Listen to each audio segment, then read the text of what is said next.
عبد الله بن حذافة السهمي على ملك من ملوك الروم لما أسروه رضي الله عنه وأصحابه، فلما أسر قال لا تقتلوه وإنما ارموا بالسهم بين جنبيه ولا أريد أن تصيبوه، فصاروا يرمونه بالسهم يخوفونه، ثم قال قفوا، ثم قال له اترك دين محمد وأعطيك نصف ملكي وأزوجك ابنتي. قال والله لو أعطيتني ملكك كل ما تركت هذا الدين. قال إني قاتلك، قال افعل ما تشاء. فأتي بقدر عظيم فيه الماء الحار يغلي، فأخذ أحد الأسرى فألقي في القدر فصار عظاما تلوح، مات بشدة حرارة الماء. فقالوا له إن لم ترجع عن دين محمد ألقيناك فيما ألقيناه فيه، قال افعلوا ما شئتم. فأخذوه وحملوه على بكرة ليلقوه من بعيد في هذا القدر العظيم، فلما رفع بكى، وكانوا ينتظرون هذه الساعة. بكى يعني خاف لعله رجع، فقال قفوا، فقال بكيت؟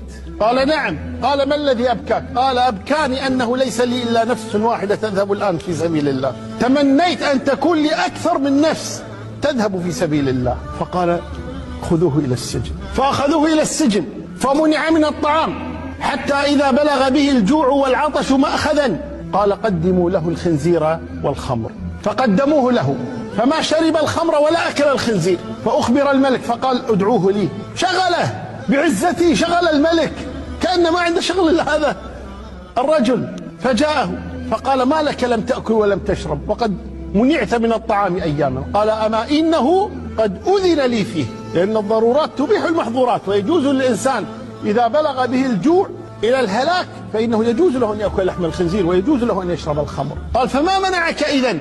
قال ما أردت أن أشمتكم بالإسلام، أموت ولا تشمتون بدين الله تبارك وتعالى. فقال له الملك حينئذ قبل رأسي وأخرجك، قدم أي شيء، تنازل عن أي شيء.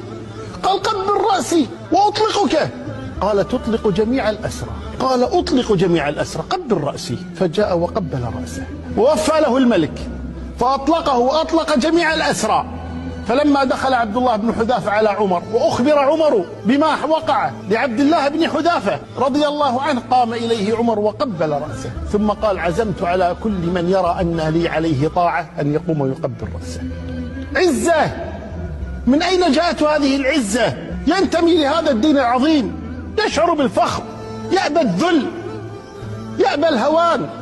كنتم خير أمة أخرجت للناس تأمرون بالمعروف وتنهون عن المنكر وتؤمنون بالله